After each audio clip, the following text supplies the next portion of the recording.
Noong unang panahon, may isang kaharian na may naninirahang mga tutubi.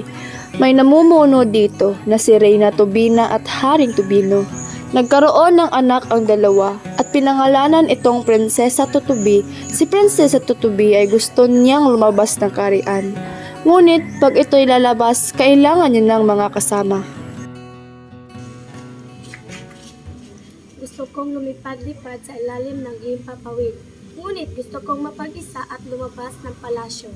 Halatang masayang-masaya si Prinsesa Tutubi. Hindi na maipinta ang kanyang kasiyahan. Kaya nga gustong lumabas ng palasyo ang mahal na prinsesa.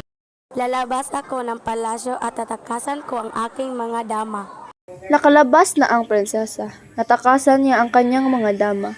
Tuwang-tuwa, umaawit at sumasayaw siya sa himpapawid. Ngunit di na malaya ng prinsesa ang pagdilim ng kalangitan. Naku, umuulan na pala. Magsisilong muna ako sa ilalim ng punong ito. Sumilong ang prinsesa sa ilalim ng puno at nakita ito ng mga matsing. Tinawanan nito ang prinsesa at kung saan papunta ang prinsesa, inaalog din ng mga matsing ang mga sanga.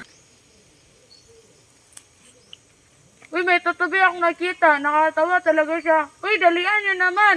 Punta na kayo dito, may tutubi. Anong klaseng hayop ba yan? Ba't mas malaki pa mata niya kaysa sa tuhod niya? Oo nga, kala mo depende. Tingnan niyo, umiyak na. Isusumbong ko kayo. E di magsumbong ka, pake ko. Niloko ng mga matsing ang prinsesa. Nagalit ang prinsesa sa mga matsing at umuwi ito para magsumbong kay Haring Tubino. Galit na galit ang prinsesa sa mga matsing, ngunit nagtawanan lang sila sa kanya. Nang makauwi na ang prinsesa, agad itong nagsumbong kay Haring Tubino. Ama, nilait ako ng mga matsing. Sabi nila, mas malaki pa daw ang aking mata kaysa sa tuhod. Oo ba sinabi nila yon sa iyo? Huwag kang mag-aalala anak.